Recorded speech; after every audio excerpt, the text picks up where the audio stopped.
Hello and जय Hind everyone. आज का हमारा विषय है वृत्त। तो जैसा कि आप अपने सामने एक आकृति देख सकते हैं, देख रहे हैं, यह एक वृत्त की आकृति है। तो अब इस आकृति के बारे में अब हम लोग जानते हैं। तो आप ये देख सकते हैं मध्य में एक यह बिंदु बना हुआ है, इसे हम केंद्र बिंदु कहते हैं और हमेशा अंग्रेजी के ओ अक्षर से इसे हम दर्शाते हैं। इस केंद्र बिंदु से समान दूरी पर असंख्य बिंदुओं का एक ये परिपथ बना हुआ है। इस परिपथ को हम परिधि कहते हैं, यानी कि केंद्र से समान दूरी पर असंख्य बिंदुओं का एक ऐसा परिपथ जो कि हमें केंद्र से समान दूरी पर दिख रहा है। चाहे किसी भी बिंदु पर हम जा रहे हैं तो हम पा रहे हैं कि वह एक केंद्र से समान दूरी पर है, इसे हम परिधि कहते हैं। केंद्र से परिधि की दूरी को हम त्रिज्या कहते हैं, जो कि हमारे केंद्र से परिधि में कहीं भी नापी जाए तो वह बराबर होती है। त्रिज्या को हम अंग्रेजी में रेडियस कहते हैं, इसीलिए हम त्रिज्या को अंग्रेजी के आर अक्षर से दर्शाते हैं।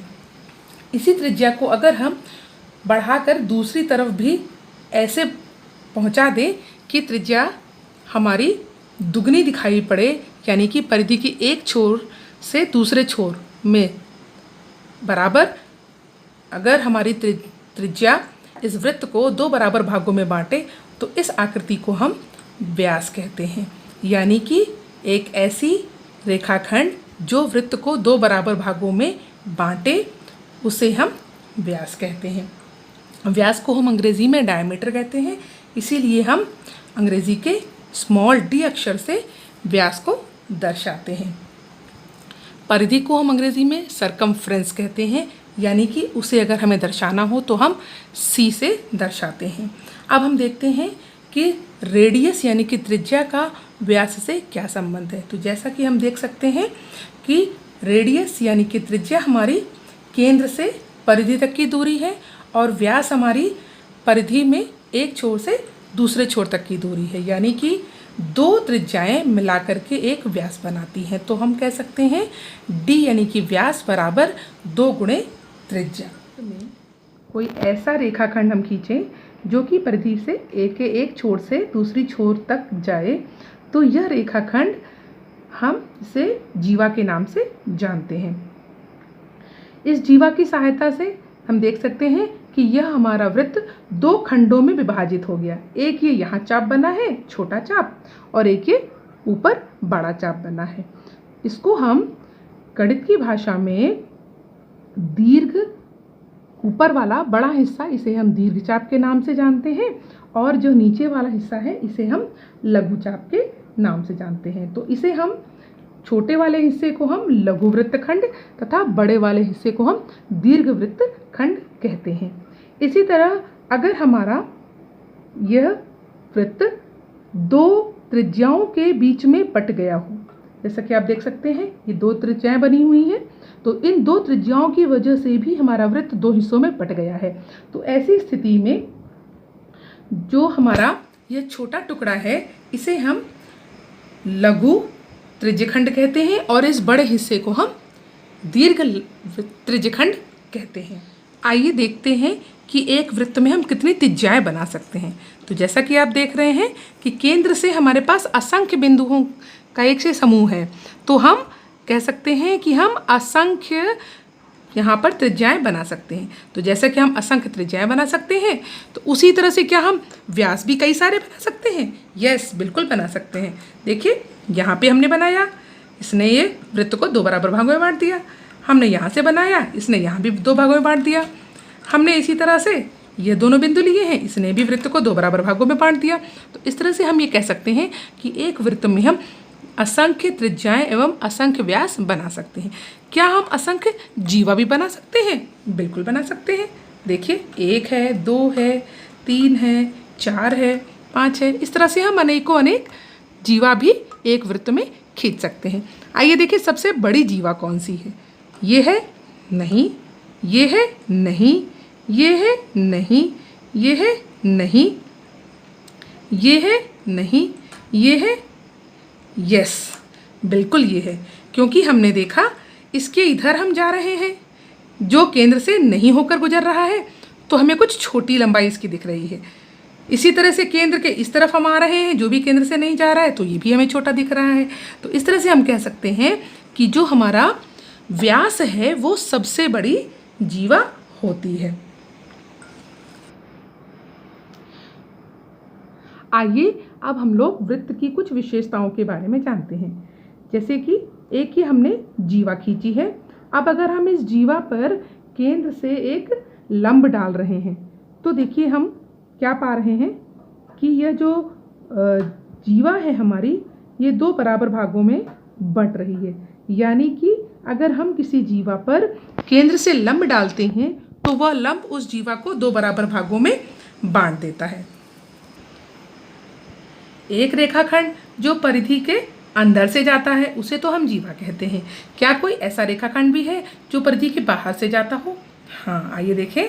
अगर कोई रेखाखंड हम ऐसा बनाएं जो परिधि के किसी एक बिंदु से छू करके रेखाखंड आर पार निकल जाता हो तो ऐसे रेखाखंड को हम स्पर्श रेखा कहते हैं।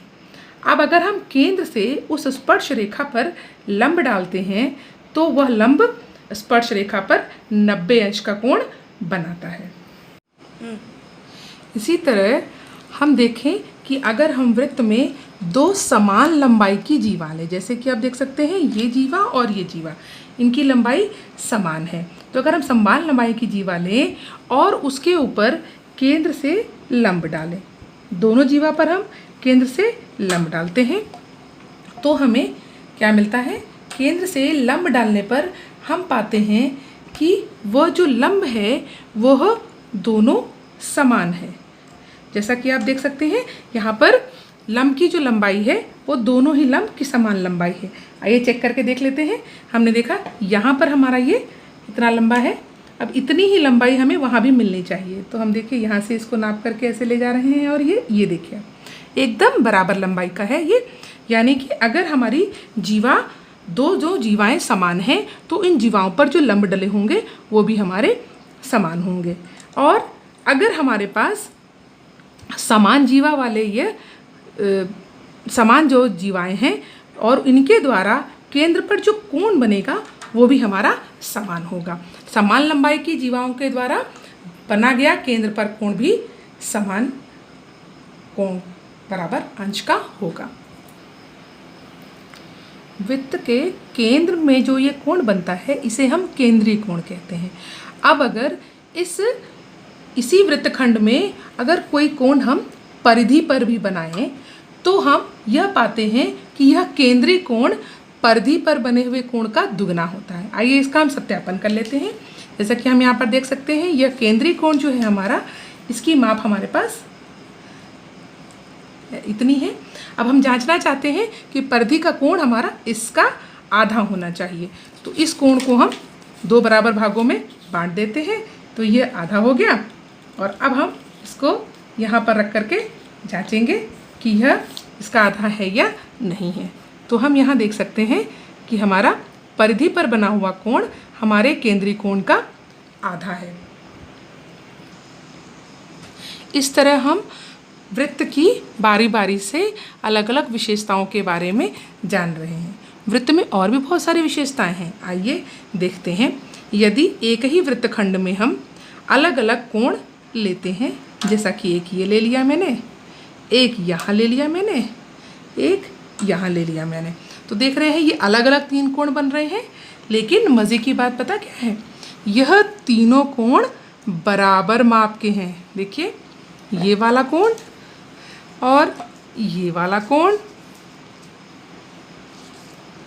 और इसी तरह ये वाला कोण, हमारे सभी कोण एक बराबर माप के हैं। ये ही नहीं, इस तरह के हम कितने भी कोण अगर एक ही वृत्तखंड से बनाते हैं तो वह सभी हमारे कोण एक ही माप के होते हैं। जैसे कि अगर मैं यहाँ से ले लेती हूँ तो हमारा यह कोण भी उतना ही मान का हमें दिखाई पड़ता है। हमने देखा कि वृत्त के केंद्र पर जो कोण बनता है और जो परिधि पर कोण बनता है उस पर एक सीधा संबंध होता है। आइए देखते हैं कि अगर केंद्र से कोई कोण परिधि पर बनता है तो उसका क्या संबंध होता है। तो केंद्र आपको पता है यह एक व्यास है। व्यास से अब हम परिधि पर एक कोण बना रहे हैं। चाहे हम कहीं भी बना लें, परिधि के किसी भी बिंदु पर हम व्यास की सहायता से अगर कोई भी कोण बनाते हैं तो हम पाते हैं कि वह कोण हमारा एक 90 अंश का होता है। जैसे कि हम इसकी नाप देख सकते हैं, ये हमारी 90 अंश की है। चाहे हम किसी भी स्थान पर इसको नापें, ये हमारा 90 अंश का ही दिखाई पड़ता है। या कहीं से भी हम यह कोण बना लें, अगर वह केंद्र से हमारा कोण परिधि पर बना है तो वह हमेशा 90 अंश का ही कोण बनाता है। और इस तरह से हमने जाना कि हमारा वृत्त तो विशेषताओं की खान है, यानी कि वृत्त में हमारी बहुत सारी विशेषताएं हैं। वृत्त में आइए वृत्त की परिधि पर हम कुछ बिंदु अलग अलग स्थानों पर लेते हैं। जैसा कि एक बिंदु यहाँ पर लिया गया है, एक बिंदु यहाँ लिया गया है, एक बिंदु यहाँ है, एक बिंदु यहाँ है और एक बिंदु यहाँ है। यह बिंदु मैंने परिधि के अंदर लिया है। तो इस तरह से हम देख सकते हैं कि जो बिंदु परिधि के ऊपर लिए गए हैं, इन बिंदुओं को हम चक्रीय बिंदु कहते हैं, किंतु जो बिंदु अंदर है उसे हम चक्रीय बिंदु नहीं कहते हैं। यानी कि जो बिंदु हमारा परिधि पर स्थित है वही बिंदु हमारा चक्रीय बिंदु कहलाएगा। और अब अगर हम इन सभी चक्रीय बिंदुओं को मिलाकर एक आकृति बनाएं, 4 चक्रीय बिंदु हमने लिए थे और उन चारों चक्रीय बिंदुओं को ले करके अगर हम एक आकृति बनाते हैं तो यह हमें चक्रीय चतुर्भुज की आकृति दिखती है। इस ऐसी आकृति जो 4 बिंदुओं को मिला करके, यानी कि ऐसे बिंदु जो परिधि पर स्थित हैं उनको मिला करके अगर हमें एक चतुर्भुज की आकृति मिले तो उन्हें हम चक्रीय चतुर्भुज कहते हैं। अगर हम इसे बिंदु A मान लेते हैं, इसे बिंदु B, इसे बिंदु C और इसे बिंदु D, तो यह हमारा चक्रीय चतुर्भुज ABCD बनता है। आप लोग जानते हैं कि चतुर्भुज हमारा, जबकि चारों कोण हमारे कुल मिलाकर 360 अंश के होते हैं, जिसको हम आसानी से इस तरह से जान सकते हैं कि हमने इसको उसके विकर्ण से 2 भागों में बांट दिया। तो विकर्ण की सहायता से यह चतुर्भुज हमारा 2 त्रिभुजों में बट गया और हमें पता है कि एक त्रिभुज 180 अंश का होता है। इसी के आधार पर हम कह सकते हैं कि 2 त्रिभुज यानी कि 360 अंश का कोण बनाते हैं। अब आप देख सकते हैं कि विकर्ण की सहायता से हमने आमने सामने के कोणों को मिलाया है। इसी तरह से अगर हम दूसरा विकर्ण भी ले लेते हैं तो यहाँ पर भी हमारे जो है आमने सामने का कोण मिल गया। तो हम इससे यह बता सकते हैं कि जो हमारे आमने सामने के कोण होते हैं, चक्रीय चतुर्भुज की यह विशेषता होती है कि वो उसके आमने सामने के कोण एक दूसरे के समपूरक होते हैं। यानी कि आमने सामने के जो कोण हैं उन दोनों कोणों का योग 180 अंश का होता है। जैसा कि अगर हमने इसको कोण A लिया है, इसे कोण B लिया है, इसे कोण C लिया है और इसे कोण D लिया है, तो एक कोण A के सामने कोण C होगा और कोण B के सामने कोण D होगा। तो कोण A का संपूरक कोण C है और कोण B का संपूरक कोण D है। और इस तरह से हमने वृत्त और चक्रीय चतुर्भुज की कई विशेषताओं के बारे में जाना। मैं उम्मीद करती हूँ कि यह जानकारी आपको अच्छी लगी होगी। आपने अवश्य ही इससे बहुत कुछ सीखा होगा। अगली वीडियो में एक नए विषय के साथ फिर मिलेंगे। तब तक के लिए धन्यवाद।